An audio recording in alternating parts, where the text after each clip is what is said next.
nos torna desejáveis para as empresas? O que a gente precisa aprender para se destacar no mercado de trabalho? E mais, será que a gente aprende da mesma forma? Nós respondemos essas e outras perguntas neste episódio do Futuros Possíveis.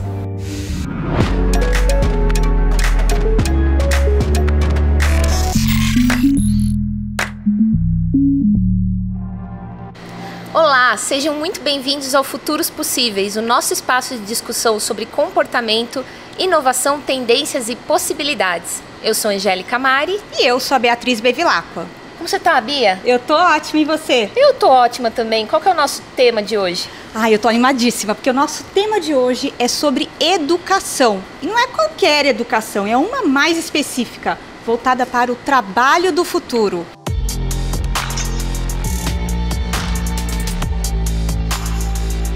E eu sei, Angélica, que você voltou a estudar, não foi? Sim, tá me deixando louca esse mestrado. Ela não para, gente, ela não para. Qual é a bola da vez agora? Cyberpsicologia. Cyberpsicologia. Eu já acho que vi algumas palestras sobre, mas explica um pouco melhor pra gente aqui. É o estudo do comportamento humano no contexto de tecnologia emergente. Amo. Cabeçuda. Tô adorando.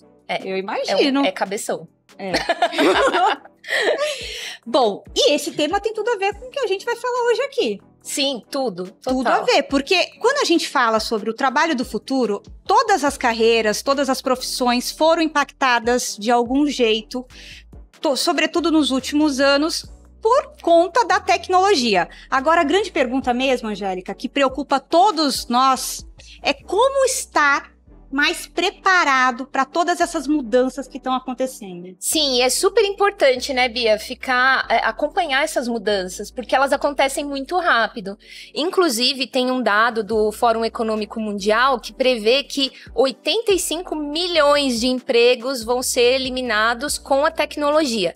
Por outro lado, 97 milhões de vagas vão ser criadas também por conta da tecnologia. Então, ao mesmo tempo que existem desafios, também existem oportunidades quando a gente fala do futuro do trabalho e também de como se preparar para ele. E para falar disso, nós temos dois convidados muito especiais que sabem um monte sobre isso. Camila Schutte e Lucas Lima. Sejam muito bem-vindos ao Futuros Possíveis. Eba. E, por favor, se apresentem para quem nos acompanha aqui, começando pela Camila. Boa, eu também sou do time da turma que adora um mestradinho, um doutorado, não para de estudar.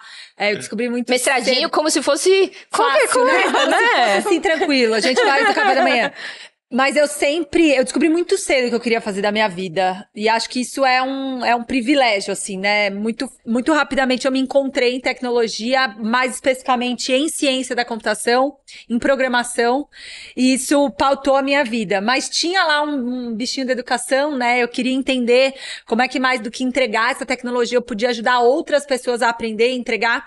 Então, em 2016, a gente fundou a Mastertech, que é uma escola de tecnologia, que foi uma dissidência de uma software house, né, de uma fábrica de software que a gente teve, que foi muito legal, assim que eu voltei pro Brasil.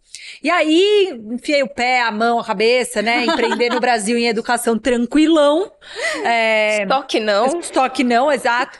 Na Mastertech, e hoje, mais especificamente, a gente ainda vem tentando pesquisar numa organização sem fins lucrativos chamada Somas, o impacto dessa educação. Então, a gente cria teses, mede para construir política pública. Então, a ideia é que a gente possa levar tudo que a gente vem aprendendo no mundo corporativo, no mundo de educação para o futuro do trabalho, para outros espaços para tentar comprovar a eficiência, eficácia e trazer impacto, assim. Por exemplo, né?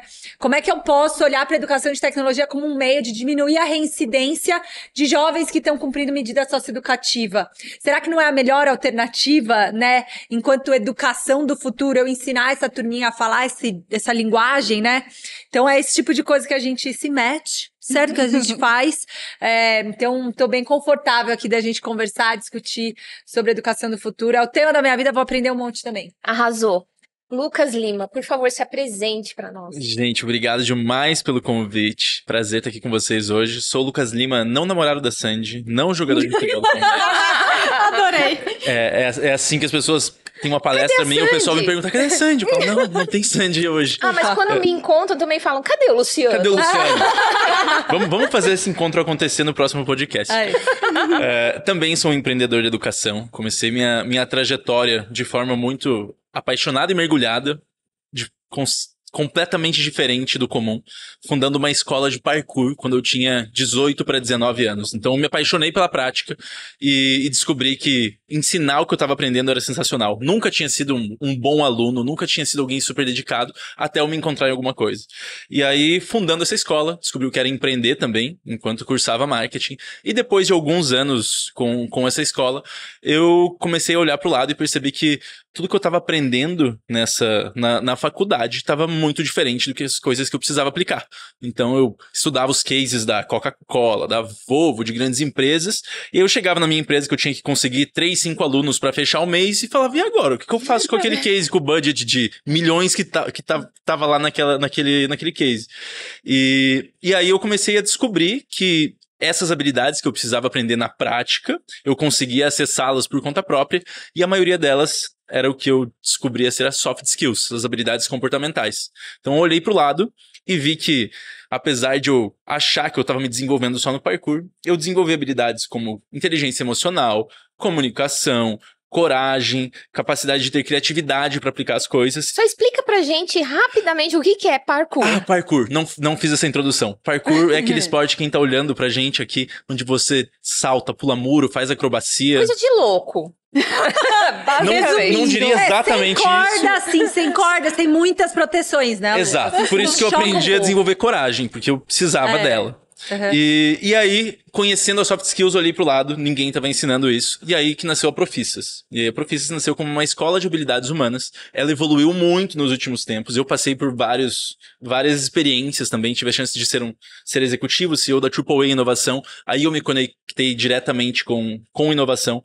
E a gente entende lá tudo o que está acontecendo no mundo para tentar traduzir conhecimentos do futuro, inclusive, sobre aspectos econômicos, políticos, de tecnologia que estão nos afetando para ajudar executivos a tomarem decisões. E aí a Profissas, nessa transformação, começou a atuar com diversidade e inclusão.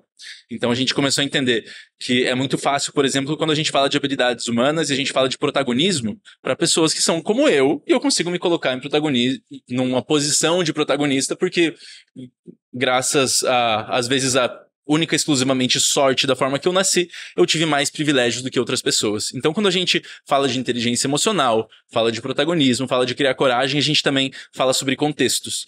E a gente hoje leva para empresas treinamentos relacionados à diversidade e inclusão, desde liderança inclusiva. A gente fala de vieses inconscientes para ajudar tanto as lideranças a entenderem o que são essas soft skills e como não é apenas o que a gente aprende que limita as pessoas no crescimento delas, mas nós temos vários vieses ali, e a gente ajuda pessoas de grupos representativos também a desenvolverem essas soft skills para subirem no mercado. Então, esse é um pouquinho um resumo de tudo que está acontecendo hoje, mas no fim das contas sou apaixonado por educação também. Não tô no mestrado ainda, mas já tô buscando, porque quando o bichinho te morde da educação, você começa a pesquisar e não para mais. E você não para mais. Não para mais. Pro bem e pro mal, né? Pro bem e pro mal. Pro bem e pro mal. Uma primeira pergunta para vocês dois tem muito a ver com a nossa trajetória desde a juventude, né? Que é quando a gente começa a pensar no que fazer para ganhar a vida, né? A gente é forçado a escolher uma profissão aos 16, 17 anos de idade, né? E, ao mesmo tempo, os jovens têm uma resistência cada vez maior de ir para a universidade. Será que isso tem a ver com uma revolta contra escolher uma profissão tão cedo e querer experimentar mais? O que você acha, Camila? Não sei se é uma revolta, Angélica. Eu fico pensando assim, essa geração já nasceu conectada, onde ela descobre tudo, onde ela pode ir atrás do que ela quiser e ela vai achar um vídeo numa plataforma, né, ensinando a fazer o bolo que ela queria em 30 segundos. Então, eu não sei se chega a ser uma revolta, mas é um desajuste, é um desalinho.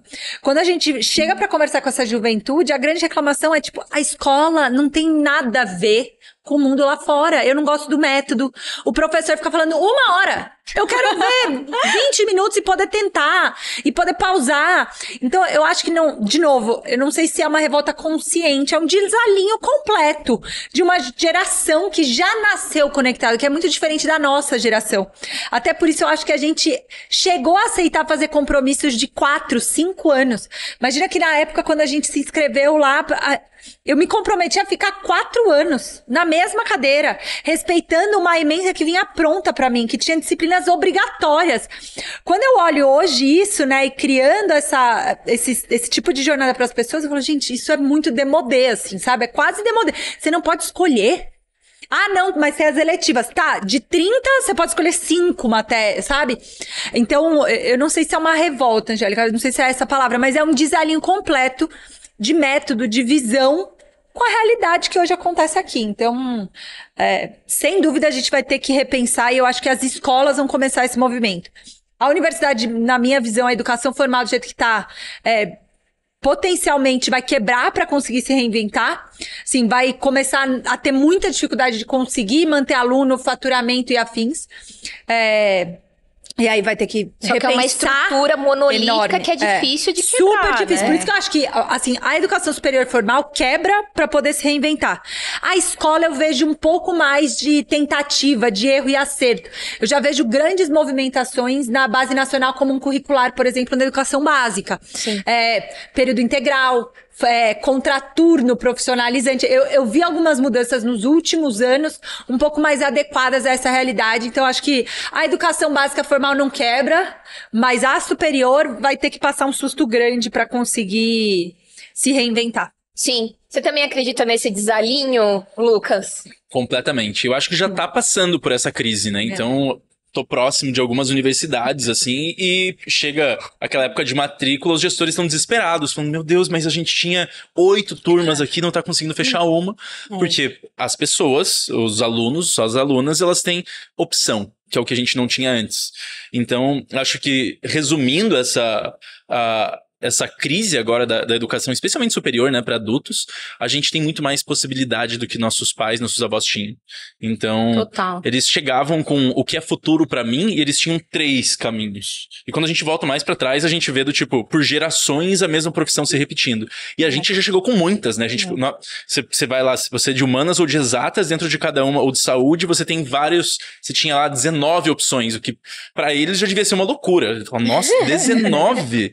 E hoje... E teste vocacional. Exatamente. E será que vai dar certo? E hoje uma pessoa chega com 15, 16 anos e ela já consumiu mais conteúdo na vida do que meus pais consumiram a vida inteira. Então ela tá olhando não só pra faculdade, ela tá olhando a prima dela que fez intercâmbio, ela tá olhando o amigo que virou influenciador, a pessoa que começou a programar, que foi trabalhar com jogos. Então as possibilidades, elas são quase infinitas. Outro dia eu vi, até mesmo no elevador, um bebezinho que mal sabia falar, ele já conseguia mexer no tablet. E eu fiquei observando assim, eu falei, gente, será que isso tá acontecendo, né?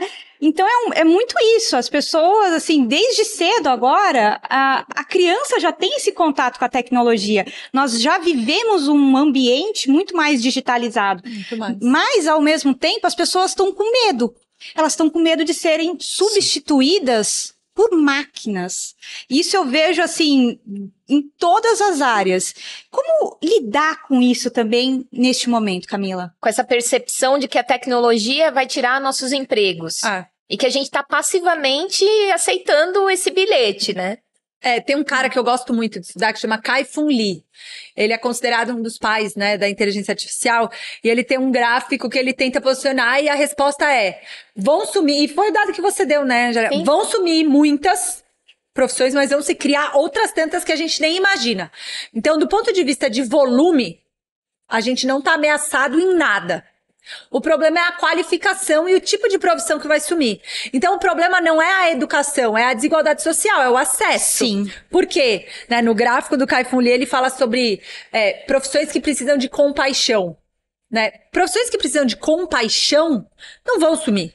Eu não consigo fazer uma máquina ter compaixão ainda, talvez um dia, mas hoje eu não vou substituir o trabalho de um concierge, de um conselheiro, de um mentor, de uma mentora, porque existe uma compaixão necessária ali. Empatia, Exato. né, e tudo mais. Todas as outras coisas...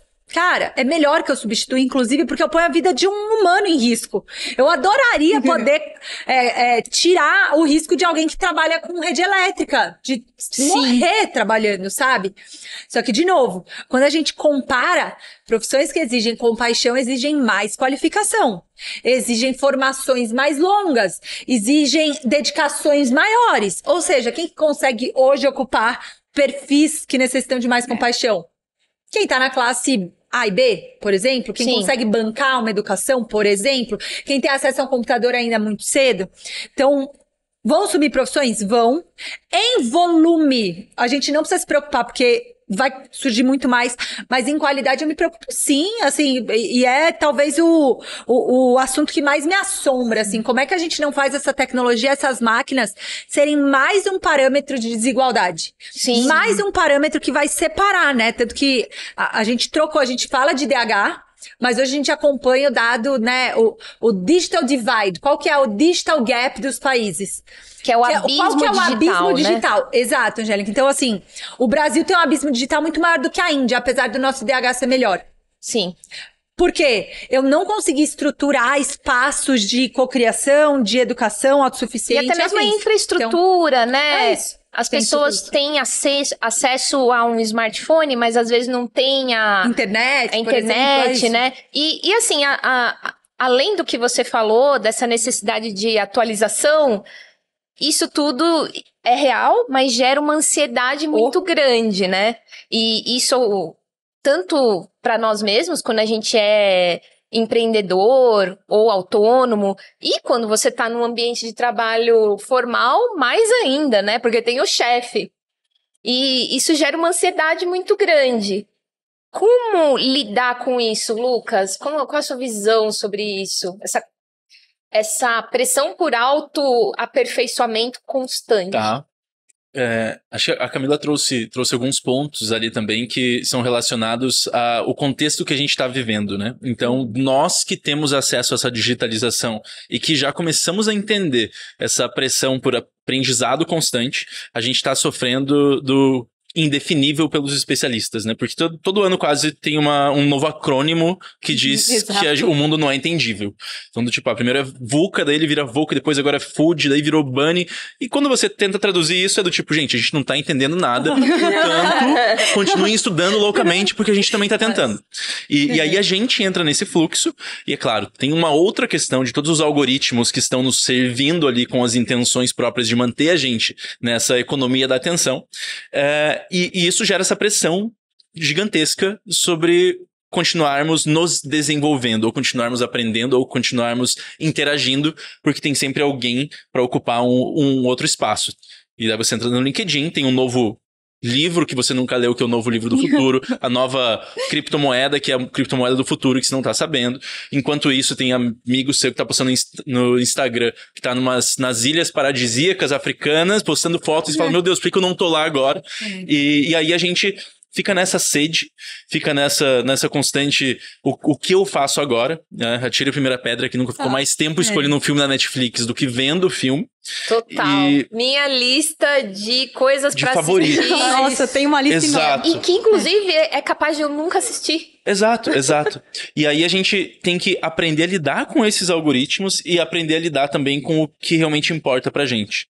Tem um termo que eu vi recentemente, sempre falei muito e a gente continua precisando de pensamento crítico. E a gente precisa avaliar as coisas criticamente. A gente vê o que está acontecendo no Brasil e no mundo hoje pela falta de senso crítico, mas a gente precisa começar a ter ignorância crítica também. A gente tem que começar a entender o que não serve para nós. Porque quando a gente se coloca nessa posição e entende que 80% do que você consome não tá te agregando, e não é que não tá te agregando porque tudo precisa te agregar, mas que às vezes você tá num fluxo onde você não tá mais absorvendo nada. Tá no automático, você não, né? Exato, você não tá mais aprendendo nada, mas a ansiedade aqui dentro tá tá gritando. Concluir, Exatamente. Preciso concluir. Sim. E aí, quando você olha pra neuroplasticidade, pra neurociência, tudo aponta que você tem que desligar. E aí você precisa de meditação, você precisa ir correr, você precisa respirar. Práticas de respiração, de mindfulness estão super em alta, porque as pessoas que começaram a entender como navegar nesse mundo entenderam que tão importante quanto estar conectado é decidir os momentos de desconectar. Como que você vai absorver um conteúdo novo se você não tem foco? Sim. Exato. Essa questão que eu mais vejo, as pessoas não têm foco para estudar. É muita coisa Básico. no radar, né? É muita coisa no radar. E isso veio principalmente desde a pandemia, né? Em que todo mundo ficou dentro de casa. Aí vamos aprender a fazer pão de fermentação natural, yoga, falar japonês e... Nutrição, que eu entrei no curso de nutrição também. Tudo ao mesmo tempo agora, né? E aí isso acaba tendo alguns efeitos, né? Como a taxa altíssima de desistência de cursos online. Exatamente. Né, Camila? Isso é um problema também. Como faz pra concluir alguma coisa? É o retrato do que o Lucas tá falando, né? A gente tá ansioso, tá todo mundo fazendo curso de panificação, postando vídeo. Que não, meu pão ficou horroroso, não dá pra postar, não. Eu sou a única que não estou fazendo pão. A gente tem esse senso de comparação que antes acontecia num ciclo muito limitado, né? A comunidade, ela era meia dúzia de pessoas, né? A gente vivia numa economia do afeto, né? A Rosita Darcy, ela traz isso. Era uma comparação afetuosa, de troca de práticas e tal. Agora é uma competição. É uma comparação do filtro mais bonito, da fala mais bonita, de quem que lacrou mais, de qual que teve mais visualização. Então, eu acho que isso, de novo, tem a ver com... É um retrato, os MOOCs, né? Os Massive Open Online Courses, os cursos abertos massivos. No LinkedIn, né? É volume, Nossa, não é qualidade. Então, acho que não tem uma regra, tá todo mundo... Inclusive, os grandes, né? As grandes plataformas estão em busca dessa resposta milionária. Como é que eu consigo converter mais? Como é que eu consigo formar mais gente? Quem achar a resposta vai conseguir. Tem algumas estratégias, uma delas é tentar criar estratégias híbridas, então já se mostrou, né, que cursos online que conseguem ter experiências físicas, práticas, senso de comunidade, conseguem equilibrar, são mais efetivos, né? Então essas missões, a gente chamou por muito tempo de gamificação, eu diria que é um lance mais de experiência, né? De você ter que oscilar entre o online, o prático, o grupo, enfim, tem sido mais relevantes. Isso tem a ver com a experiência educacional da plataforma. Você sabe que você tá falando isso e faz total sentido pra mim, porque eu tô fazendo o meu mestrado remotamente numa universidade na Irlanda. Uhum. E assim, faço virtual. Não sei onde eu tava com a cabeça pra me inscrever nesse curso, porque eles começam às 10 e eu tenho que estar acordada às 5 horas da manhã. Mas assim, enfim, vai ter um módulo de VR, de realidade virtual, que eu pretendo estar lá pra fazer. E assim, não só por isso, né? Mas também pra entrar em contato com os meus colegas, tal, me entrosar com eles, porque... Muda Mano, totalmente eles a experiência. fazem a A aula pandemia trouxe presencial, isso, né? A necessidade. Sim, total. A diferença que faz o presencial na vida da Eles gente. fazem o curso... Eles fazem algumas aulas, a gente faz híbrido às vezes, e eu vejo eles lá na mesa, dividindo chocolate e tudo mais. Eu fico morrendo de vontade de estar lá com eles. Essa é a experiência. E aí eu acho que tem o lance assim, eu não sei onde eu tava com a cabeça quando me inscrevi, que a segunda, acho que o segundo pensamento aqui, a gente tem cada vez mais tempo escasso. Total. Então cada um vai ter que achar a sua estratégia pra continuar estudando, o que funciona na rotina, o que não funciona, mas de uma forma crítica, assim. Acho que o Lucas trouxe pra mim não funciona. Calma, você nunca testou realmente. Teste AB mesmo, eu tô falando de, assim, pensamento científico. Peraí, eu vou testar real numa parada que eu gosto. Então eu gosto de estudar tal, eu vou fazer um curso online. Esse eu terminei. Então não quer dizer que eu odeio cursos online e não funcionam pra mim. Você não estava escolhendo bem os seus assuntos, você estava sem foco, você estava escolhendo porque a tia X postou o pão e você achou que era isso que você precisava fazer. Exato. Então Era tem isso esse senso crítico, sabe, Bia, individual da gente saber o que funciona pra mim e o que de fato eu tenho interesse genuíno. E era exatamente isso que eu ia perguntar pro Lucas, porque eu, por exemplo, eu entrei no curso de nutrição, de empreendedorismo, de inteligência artificial, e eu não concluí nenhum deles. E tem todo esse custo. Entra em um, sai, aí depois pensa outro, vai, não sei o que, lá. Então, assim, como que a gente pode chegar até o fim? Quais seriam, assim... Porque tem um custo, né? É um custo que não é só o dinheiro, o custo cognitivo, do teu tempo, da atenção. Né? É o custo de você falhar, de você olhar pra si mesmo e falar, cara, não terminei. E você se colocar numa espiral negativa. E aí a gente tá falando de senso crítico pra escolha e como terminar. E não tem como a gente não falar mais de senso crítico e autoconhecimento. Então, o self-awareness, o autoconhecimento do que funciona pra mim. A Camila falou uma coisa bem legal do método científico, e as pessoas hoje, todo mundo tem algum artigo que tá dizendo exatamente o que deve ser feito, mas as pessoas deixam de se explorar como método científico. Então as pessoas não se colocam numa posição de falar o que funciona pra mim. Isso funciona, isso não funciona. Nossa, assim eu performo melhor. Assim eu não performa. Vai indo na onda e aí vai tendo as desistências. Exato. Porque você não se conheceu o suficiente para entender os seus próprios gostos pessoais. Exatamente. Total. Eu vi uma palestra muito interessante num evento do Condzilla, falando sobre a trajetória dele de educação para chegar onde ele tá hoje, produtor musical maravilhoso. E ele falou que a mãe dele faleceu e deixou um dinheiro para ele, para que ele pudesse estudar. E ele fez os mesmos cursos de produção de audiovisual várias vezes, porque ele não conseguia registrar aquilo. Mas assim, eu achei muito interessante porque ele tinha certo pra ele que era aquilo que ele queria fazer e ele tinha que investir naquilo. Mas ele falou, se não fosse aquela grana que a minha mãe me deixou, eu não teria tido a mínima condição de fazer, né? Então, é um privilégio poder experimentar, né? Sim. E eu acho que o sensacional disso, a gente fala de a educação do futuro, né? E parece que a gente, de novo, como ser humano, procurando a fórmula mágica, né? Se a gente seguisse todas as fórmulas que a gente vê no LinkedIn, no Instagram, tava todo mundo fazendo pão, tava todo mundo sarado, milionário, com milhas pra viajar. Só que a educação do futuro... não tem um método. Ela tem vários à disposição num cardápio onde você vai conseguir escolher o que funciona melhor pra você. E eu acho que aí que tá o pulo do gato pra todo mundo que precisa aprender qualquer coisa. Eu gosto muito de ler. E aí, às vezes, pra mim, eu sei que ler os 2 livros é melhor do que tá assistindo a aula. Tem gente que prefere experiência presencial. E experiência presencial é muito rico porque a gente aprende não só com o conteúdo, a gente aprende pela troca, pelo feedback. Eu falo alguma coisa e a pessoa faz uma careta.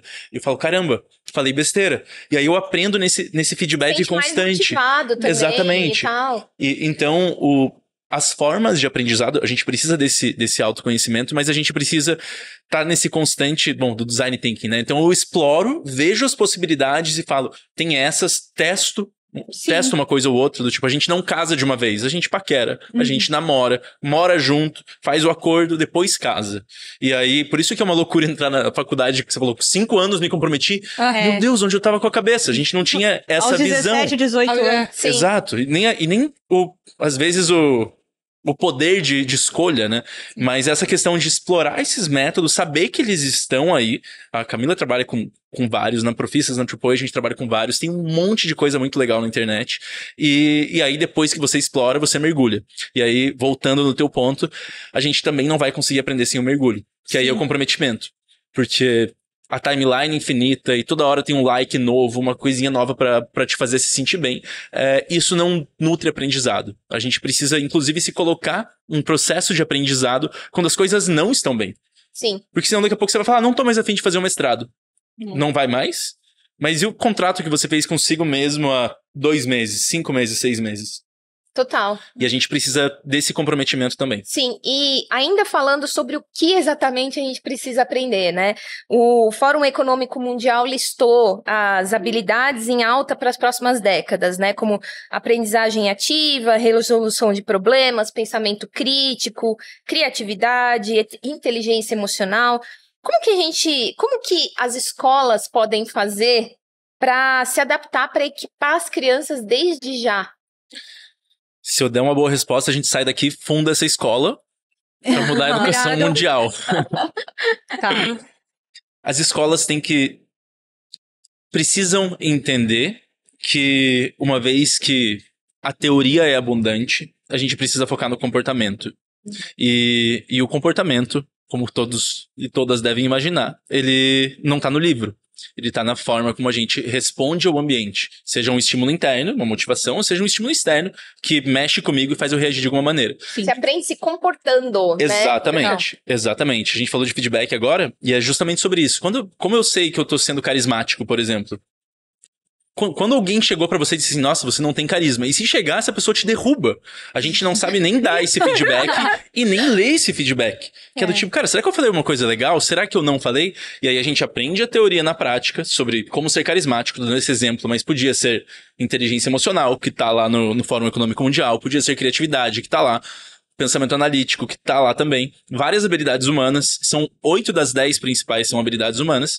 Elas precisam ser desenvolvidas num mix muito maior do que a gente trabalha na escola hoje, que é 95% teórico, 5% comportamental. A gente tinha que reduzir isso para uns 60-40, talvez, de conseguir olhar para uma matéria e falar assim, discutam sobre isso. Escolham quem vai apresentar, escolham quem vai fazer os slides, vamos lidar com o feedback, porque vocês agora vão se autoavaliar. E as escolas tentam fazer isso, mas é uma caixa muito limitada.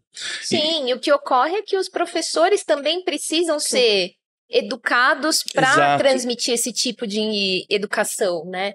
Aí a gente só ouve falar de escolas super avançadas, experimentais, em que a lista de espera é de 5 anos. E isso acaba ficando muito elitista, né?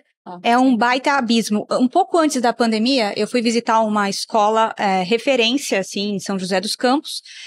E a escola já tinha todo o suporte para caso o aluno se ausentasse fisicamente. E eu falei, caramba, que genial, mas assim, um pouco assim exagerado, desnecessário. Chegou a pandemia.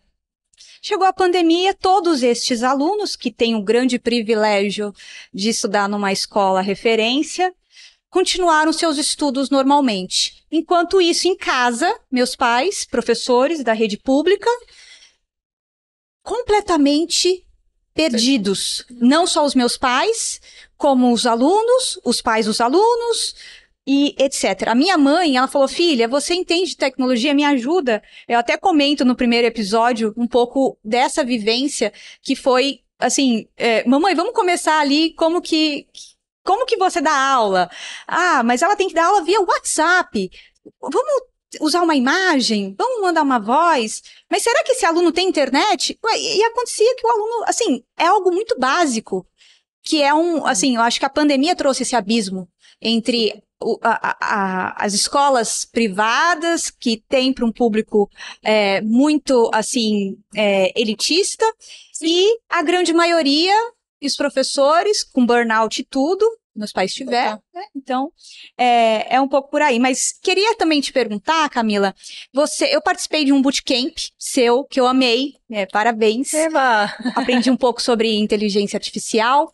E como que a gente tira os conhecimentos do bootcamp para a prática do mercado? Porque normalmente essas grandes empresas pedem um certo grau de experiência, né? Uma experiência maior, cargo sênior. Como que é isso, assim? Diga pra gente como que funciona na realidade. Boa. Eu acho que se na escola a gente tivesse um pouco mais, né, desse pensamento científico, a gente ia conseguir criar esses nossos próprios cases. A gente fala muito isso para quem sai do bootcamp e afins. A empresa vai pedir a prática, porque para ela, quanto mais prática, melhor. Então, acho que a primeira coisa é você conseguir demonstrar que a prática não necessariamente vem de outros empregadores, né? E sim da sua vivência. O Lucas, quando se apresenta falando de educação, comparando parkour com inteligência emocional, com soft skill, com profícias, ele demonstra que ele conseguiu tirar uma experiência de algo que não tinha nada a ver com soft skills. Mas ele conseguiu me mostrar e eu tenho plena convicção que ele conseguiu aprender com a escola de parkour para ser um executivo de uma escola de inovação. Sim. Então, acho que tem um pouco dessa nossa competência, assim, de conseguir mostrar as experiências que a gente construiu extra aquele ambiente. Então, ainda que eu não tenha, como é que eu crio isso sem necessariamente ter que ter a carteira assinada por outro empregador? Então, criar portfólio, a gente fala muito, né? Em tecnologia, a gente tem como criar possibilidades do zero. Então, eu falo para os nossos aluninhos, cara, faz o site da sua mãe, faz o site do seu pai, se oferece no bairro para fazer o site da gráfica, Tudo isso é experiência. Você não vai ter carteira assinada, você não vai... Mas você vai conseguir chegar numa reunião, numa entrevista de emprego e mostrar, ó, eu tenho prática. Eu talvez não tenha carteira assinada, eu não tive outra oportunidade, mas eu tenho experiência. Então, eu acho que o lance do bootcamp é te preparar para conseguir criar esse portfólio para um primeiro emprego, sabe? E aí eu só queria, acho que ouvindo vocês, eu fiquei com uma coisa na cabeça que a gente associou muito a educação do futuro a uma facilidade. E durante a pandemia também, né? Agora eu posso fazer, quem nunca se viu, agora eu posso fazer o curso aqui remoto, vou desligar minha câmera... Deixar aqui ligado, assim, vou ficar ouvindo, né? Já vou aprender. Assim, educação envolve desconforto. E não desconforto porque é chato, porque é ruim, mas porque você vai ter que criar novas sinapses. É uma parada biológica. Você vai ter que ligar na concreta, assim, numa linguagem bem geral, mas você vai ter que, de fato, criar uma conexão biológica no seu cérebro para aquilo ficar. Senão você só perdeu o seu tempo. Então, educação envolve esforço, envolve demanda, desconforto. E a gente associou, né, bons conteúdos ou escola à facilidade. Por isso, inclusive, que a gente começou até na Mastertech, a gente começou a estudar cada vez mais e tal. E a gente foi ajustando a nossa prática, porque eu tenho que deixar isso claro. Cara, a gente cansou, e eu faço meia culpa disso, sabe? Lá atrás, a gente falava assim, aprenda a programar em um final de semana. Que foi esse bootcamp, né? Só pra gente usar o exemplo real de Bia. Aprenda a programar em um final de semana. E aí a pessoa chegava lá e ela entendia que... não, então é um final de semana. Eu vou aprender a programar? Vai, tá tudo certo. Não vai, gente. O que eu vou te ensinar é aprender sobre programação. Exato. E se você curtir, você vai conseguir se desenvolver daqui pra frente. Então, fazendo outros cursos ou por pesquisando. Autorizado, né? Porque você conseguiu ser um ignorante crítico, como disse o Lucas. Antes eu nem conseguia saber o que era mobile, de web, de inteligência. Pra mim era tudo a mesma coisa. Agora eu já sei diferenciar, então eu sei por onde procurar. Sim. Então, acho que a gente vai ter que ensinar isso pras pessoas, sabe? Sim. Pra conseguir ter prática para entrar no emprego dos sonhos, mas também para conseguir continuar lidando com esse mar de transformação. Sim. E eu queria pegar esse gancho de criar experiências que você trouxe, Camila, para falar da criação de uma outra natureza de experiências, que é a experiência da gente como humano, né? Como que a gente abre espaço na nossa vida para aprender sobre outras coisas que não tem nada a ver com o nosso trabalho, tipo... Eu quero aprender a ser florista, eu quero aprender karatê, eu quero fazer outras coisas. Porque eu li uma pesquisa, acho que foi um post, alguma coisa recentemente, falava de millennials sem hobbies. A gente não tem hobby, a gente só trabalha. Que é algo muito triste, mas é real esse bilhete. Como que a gente faz para abrir espaços na nossa vida para criar, para aprender outras coisas que adicionam ao nosso repertório? E isso acaba, no final, se refletindo no trabalho, né? Sim. Os millennials, né? Nós aqui somos uma das gerações mais frustradas de todos os tempos, porque a gente chegou no auge da internet, começou a entrar no mercado de trabalho e o pessoal falou, nossa, essa galera vai voar. E paralelo a isso, nós tivemos as opções, e aí a gente veio com outro papo que as outras gerações também não tinham, que era do propósito, do significado. E quando a gente falava isso na época, e eu falei, tem muito povo voltado no meu Twitter, lá pode me cancelar hoje. Eu me cancelaria no passado, eu fico pensando, eu me cancelaria no passado com a maturidade que eu tenho hoje. Enfim, era só um fato. Desculpa. Mas a gente tirava... Primeiro que a gente tirava o mérito dos nossos antepassados, né? Que é do tipo, como se meu avô não tivesse propósito. Só que o significado dele era diferente. Era do tipo, cara, eu preciso sustentar a minha família. Pra minha avó, por exemplo, que tem o maior orgulho de ter trabalhado em casa a vida inteira servindo ao meu avô.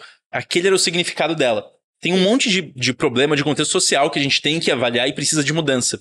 Mas a gente começou a olhar pra trás quase com um desdém com o trabalho.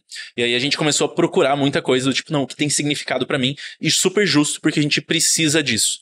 E aí o que a gente viveu? Crise atrás de crise, desde que a gente entrou no mercado de trabalho. Estamos no Brasil, tá falando com a gente... Tem tudo pra ser brasileiro também. Sabe o drama que é empreender, o drama que é CPJ, o drama que é achar emprego. E aí, na nossa saída quase de faculdade, com muitas possibilidades, com tudo é possível, é só arrastar pra cima alguns momentos, algumas horas, a gente cai num outro mundo que é do tipo, preciso pagar as contas, boletos estão chegando, tive um filho... tem amigo meu ganhando mais, não sei o que acontecendo, não me preparei, não consigo eu tô atrasado. comprar um imóvel, não consigo organizar o básico da minha vida, Exato, aquela história do... Minha mãe, na minha época, já tinha 2 filhos, já tinha casa, já tinha carro, já tava fazendo de tudo. E muitos de nós estavam do tipo, o que eu tô fazendo ainda, sabe? Tô morando com os meus pais, não consigo pagar nada. Exatamente, enfim. exatamente. Não dá pra aprender karatê quando você tem os boletos vencidos, né? Exatamente. Então, essa pressão se intensificou de um nível, só que ela veio numa avalanche, né? Ela não foi distribuída ao longo de 10 anos, ao longo de anos de busca. Veio do tipo, meu Deus, tem que encontrar significado, tem que pagar as contas, tem que fazer, tô atrasado. Isso especialmente durante a pandemia. E aí, estamos nessa geração sem hobby, porque o hobby também é o quê? O hobby também é desenvolvimento pessoal. É do tipo, é fazer o pão, é aprender um instrumento musical, é aprender qualquer outra coisa que no subconsciente, se você tá nesse fluxo de pressão, você também tá, não, estou me desenvolvendo. E aí a gente falou um pouquinho sobre essa questão do desligar, mas tem uma outra questão que é, e aí, pra quem passou dos 25, acho que quase todos os millennials já estão chegando nessa etapa, a gente muda uma chave de neuroplasticidade na nossa cabeça, a gente aprende muito facilmente até os 25, somos uma grande esponja, e depois a gente tem mais dificuldade pra aprender. Porque biologicamente, o corpo começa a falar assim, bom, já deu tempo de reproduzir. Fez todas as conexões que precisava, não vou gastar energia com isso. Já não morreu até agora. Com o que aprendeu, segue o baile. Sim. Sem gastar muita energia, vai. Exato. E aí a gente... Vou evitar fadiga. Exato, vou evitar fadiga. E aí chega um outro mundo e fala assim, gente, a gente precisa lifelong learning. Vamos continuar aprendendo pra sempre. A gente não tem como não entrar em parafuso. Sim. E aí, falei um monte pra resumir que a gente precisa desligar e procurar os hobbies, não com um senso de quero me desenvolver mais. Porque no fim das contas, o dinheiro é importantíssimo e a gente vai precisar ir atrás dele. A gente tá falando aqui num bairro de privilégio, com pessoas privilegiadas. A gente ainda tá falando, tem infinitas classes aqui que estão muito distantes, às vezes, de procurar esse hobby. Mas mais importante que o hobby em si é entender que a vida é maior do que o desenvolvimento pessoal, que o trabalho, que o aumento, e que se a gente conseguir ter espaço, dar espaço, abrir espaço, e não abrir espaço pensando no que deveria estar fazendo, abrir espaço procurando estar presente, a gente tem mais chance de se desenvolver no outro. E sem ganho óbvio, né? Exato. Tipo, Exatamente. eu não vou aprender a desenhar pra vender os meus desenhos ou pra postar no Instagram. Divertir, né? Pra me divertir. Exato. Mas pegando esse gancho do Lucas, a gente tem que lembrar que a maioria, assim, não tem esse privilégio. E na pandemia, as mulheres foram as mais sobrecarregadas, principalmente com a função de cuidadoras. Tiveram que cuidar da família, abraçar todos, dar aula, muitas vezes, gerenciar toda a questão. E isso acabou prejudicando a profissão, a carreira, de alguma maneira, né, Camila? E eu queria te perguntar, o que poderia ser feito agora, pós-pandemia, ou um pouco menos grave, digamos assim, a situação da Covid, para que elas pudessem recuperar um pouco dessa perda tão grande que foi esse período? Eu lembro, toda vez que a gente fala de pandemia e mulheres, eu lembro que o primeiro-ministro da Índia teve que vir, assim, pedir pelo amor de Deus para que as pessoas dividissem a carga de trabalho doméstico, assim, né? Porque tem um aspecto cultural e tava dando, tipo, começou a dar causa, assim, as mulheres tendo infarto, assim, começou a dar problema de saúde pública. E aí o primeiro-ministro viu o tamanho e falou assim, pessoal, seguinte, a gente nunca viveu isso, a gente vai ter que dividir o trabalho do dia a dia, a responsabilidade, tá todo mundo num pico de estresse, a gente vai ter que dividir. Isso é muito significativo, muito né? Significativo, porque é uma política pública. Índia, país super machista. Exato. E tem que vir de cima, né? Exato. Sim. E aí, né, por que eu trouxe isso? Porque eu acho que a América Latina também carrega muito, né, dessa estrutura patriarcal, dessa estrutura machista. Então, aqui a gente ainda viveu algo maior ainda, né, da gente ter que ir repensar essas funções. Então, eu não sei como é que a gente corre atrás do prejuízo, mas tentando, né, trazer aqui à luz de algumas coisas que a gente viu funcionar, eu acho que cada vez mais, reconhecendo a importância de ter diversidade, de ter mulheres em posições de liderança, em times de construção e tudo isso, as empresas vão ter que se tornar um pouco mais flexíveis no que diz respeito a esse retorno, né? E a essa contratação mesmo. Então, eu tenho visto com muito bons olhos, acho que o Lucas deve ter cases, né, no Profissas, de acompanhar essas empresas que estão no nível de maturidade maior, que hoje conseguem gerenciar e abarcar essa flexibilidade viável. Porque também é muito legal, e a gente em tecnologia via isso, né?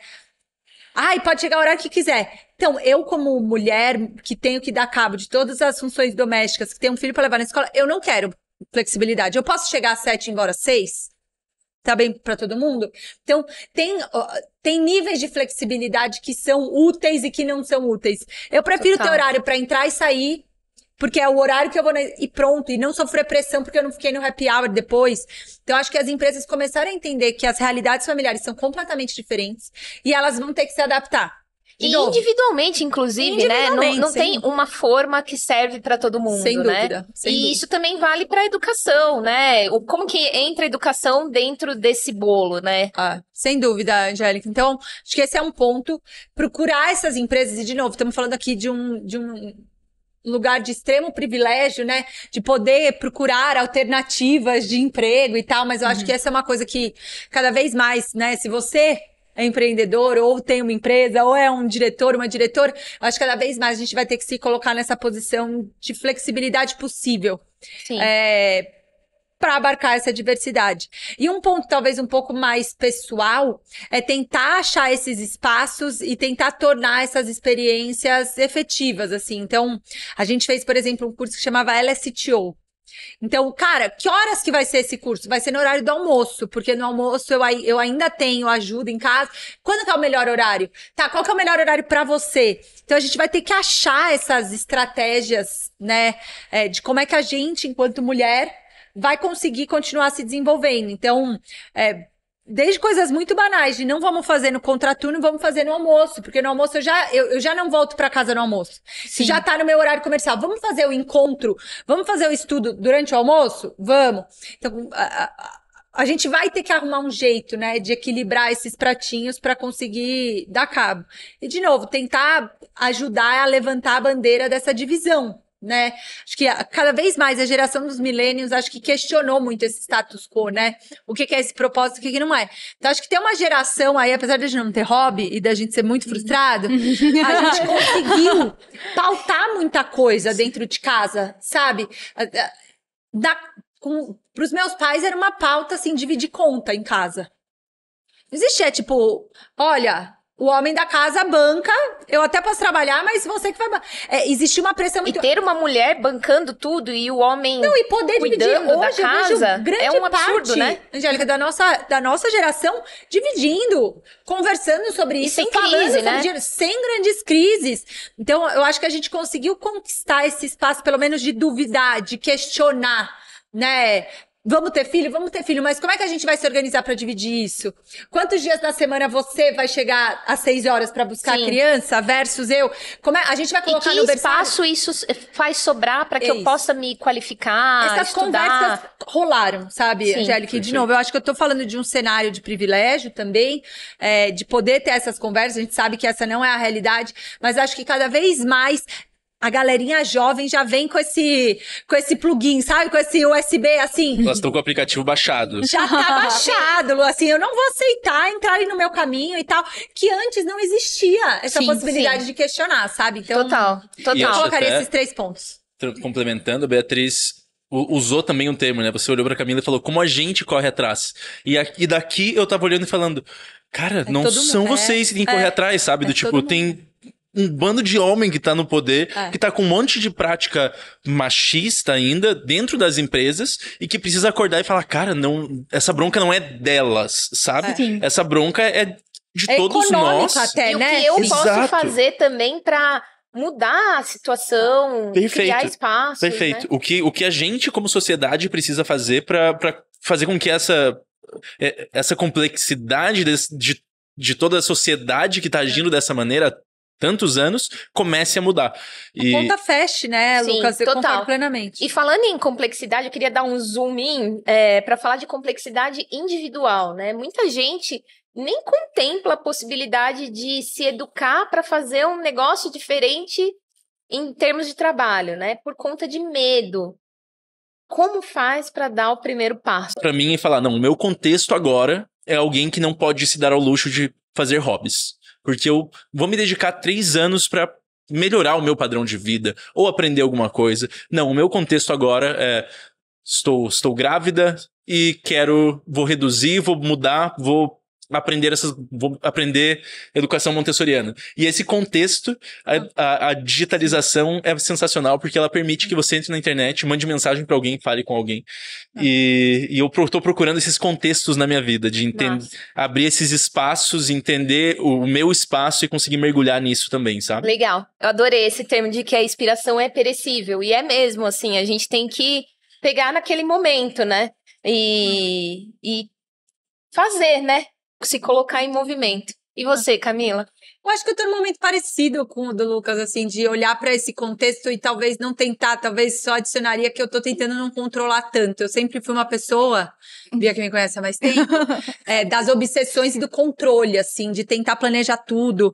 Então eu tenho que estudar, é isso que eu tenho que estudar agora. Então, sempre tentar estar à frente, sabe? Uma pressão muito maluca, que eu me impunha também de ser trendsetter, sabe? De tipo, eu tenho que estar falando disso, eu tenho que estar estudando, eu tenho que ler todos os livros, eu acho que eu fui entendendo que quanto mais a gente, né, e tem um livro do Marcelo Gleiser que chama A Ilha do Conhecimento, que, né, a parábola é que cada pedra fixa de conhecimento abre uma costa maior de ignorância porque você está em contato com o mar, né? Então eu criei estudei sobre Spatial Web. Eu criei uma conexão com o desconhecido maior, então eu vou ter que estudar mais e mais. Então, acho que eu tenho sido um pouco mais permissiva no lance de deixar ver onde a vida tá me levando, sabe? Levar um pouco mais para esse lado da intuição.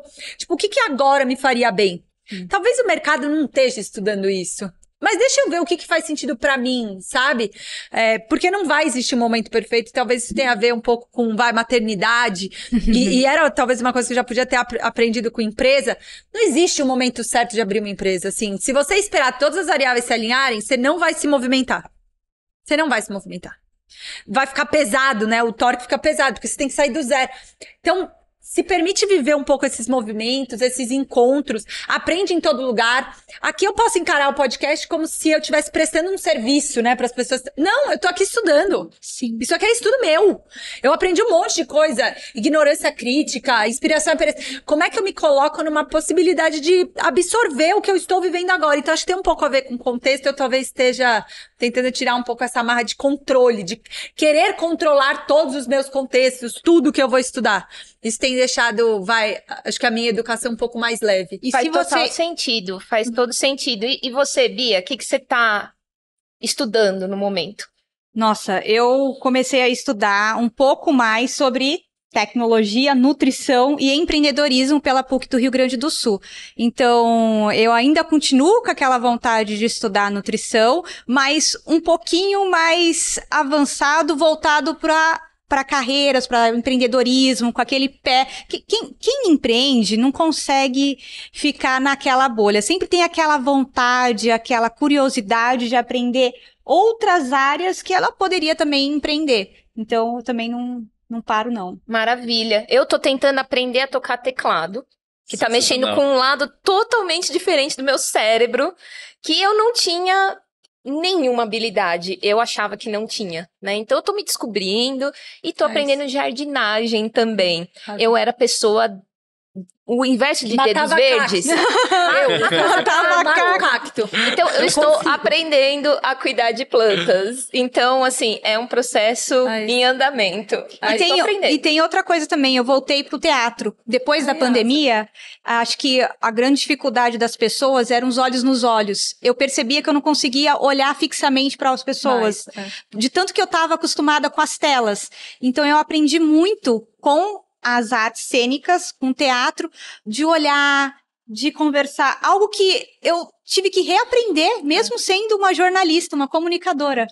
Então, é isso. Permitir esses crossovers é muito legal, né? Tipo, cara, eu sou uma empreendedora, mas estou fazendo teatro. Quando você vai jogar tênis, o que você aprende? Eu sou uma... Como é que a gente se permite ser mais permeável, né? Ser mais líquido. E tem o negócio da presença, do tipo, todos os exemplos que a gente deu aqui são exemplos que são impossíveis de que você esteja fazendo a jardinagem, o teatro, e você esteja preocupado com o aconteceu no Instagram, sabe? Do tipo, a gente tá com essa necessidade pessoal de estar presente. E a gente pode estar presente fisicamente sem estar presente. A gente podia estar aqui nesse podcast viajando no que vai acontecer depois, o próximo compromisso.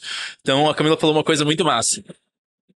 Que é a oportunidade de estar presente. Do tipo, a oportunidade de estar presente, aprendendo a todo momento, sabe? E aí você consegue fazer esses cross de trazer uma habilidade de um canto pra cá, de conectar essa experiência, de falar, cara, o jeito, às vezes não é nenhum conhecimento, é o jeito que a pessoa fala, é como alguém reagiu, como eu reagi, o que aquilo me causou. Mas pra isso a gente precisa estar sempre presente e que é outro difícil. Baita desafio, né? Precisa de um outro podcast só pra esse tópico. Sim, total. Camila, e se você se encontrasse com aquela outra Camila aos 17 anos, né? Quais conselhos você daria para aquela Camila educacionais que poderiam mudar ali a carreira dela, com todos os conhecimentos que você tem hoje? É muito, assim, eu olho pra trás e eu acho que eu dei sorte, sabe? Assim, eu sei que talvez esse conceito, mas, cara, foi... Eu cheguei na carreira, eu descobri muito rápido que eu queria trabalhar com tecnologia, mesmo sem saber, eu fui testar um monte de coisa, então com 17 anos a louca que não falava não pra nada. Então, assim, eu olho pra trás e eu tenho orgulho. Talvez faria algumas coisas diferentes de não ter imposto um ritmo tão maluco a mim mesma, sabe? Acho que eu me cobrei muito. Não me arrependo, mas podia ter dado bem errado, sabe? Quando você olha pra trás e fala, essa menina podia ter tido um burnoutzinho, nossa, não sei como que ela... Você chegou perto de conhecer o burnoutinho? Sim. Eu lembro até hoje que no final da graduação eu tava fazendo um monte de coisa e eu pus a chave na porta e desmaiei, tipo, bati a cabeça na porta e minha mãe, tipo, me pegou desfalecida, assim. Então, eu me impus um ritmo muito maluco, assim, muito freak, que era natural.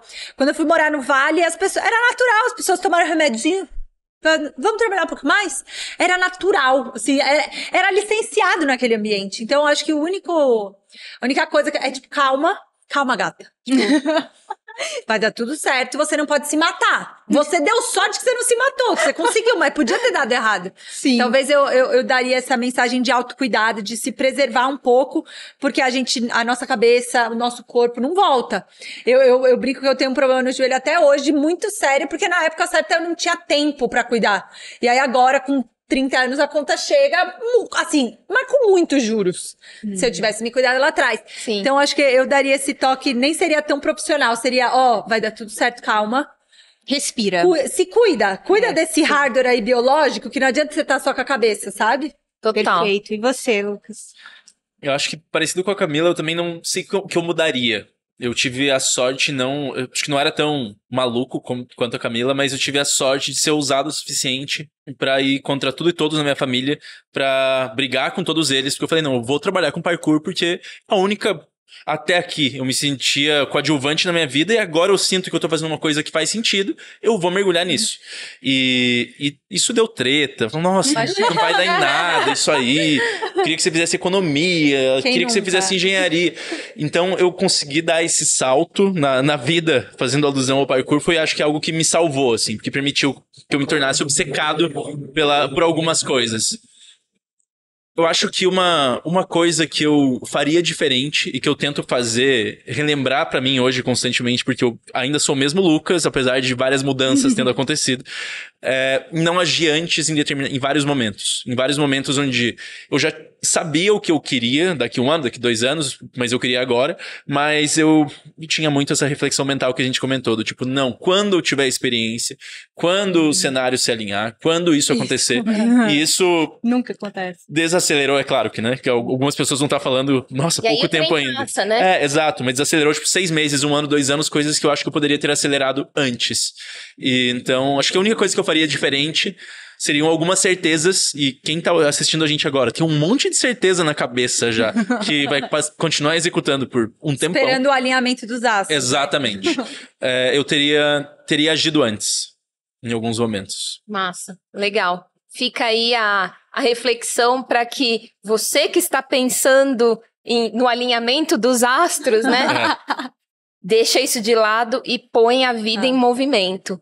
Bom, infelizmente a gente vai ter que concluir esse papo, que eu ficaria aqui muito mais tempo conversando com vocês, porque foi muito bacana, muito inspirador, a gente amou, eu posso falar pela Bia. Com certeza. A gente amou esse papo. Queria agradecer a presença de vocês, Camila, a Chute, Lucas Lima. Muito obrigada pela participação de vocês. Antes da gente se despedir, como que a gente segue o trabalho de vocês nas redes? Hoje, bom, tô no Instagram, em redes sociais, né, LinkedIn, afins. Camila Chute não é um nome super comum, né, a Chute não é tranquilo de achar. Tem uma irmã gêmea que é igual a mim, pode seguir ela também, que ela é legal, então pode... A cara é igual, mas é a Carolina.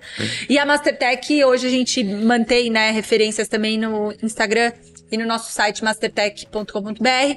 Para quem tiver vontade de seguir um pouco mais trabalhos científicos, a gente tá na somas.org.br também. Massa. Legal. Instagram também. Rei Lucas Lima, de frente da Camila tem 4 milhões de Lucas Lima no Brasil. Então é HEY Rei Lucas Lima.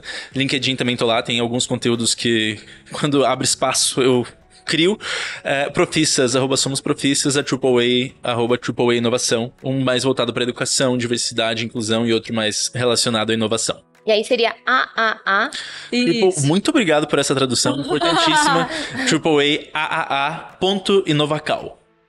Excelente. Muito obrigada mais uma vez. Espero que vocês voltem em breve aqui no Futuros Possíveis. E para saber mais sobre educação para o trabalho do futuro e muito mais, incluindo extras com o Lucas e a Camila, a nossa pesquisa para esse episódio, a transcrição dele e muito mais, corre lá no futurospossíveis.com.br. O Futuros Possíveis é feito por mim, Angélica Mari, Beatriz Bevilacqua e Marcelo Gripa.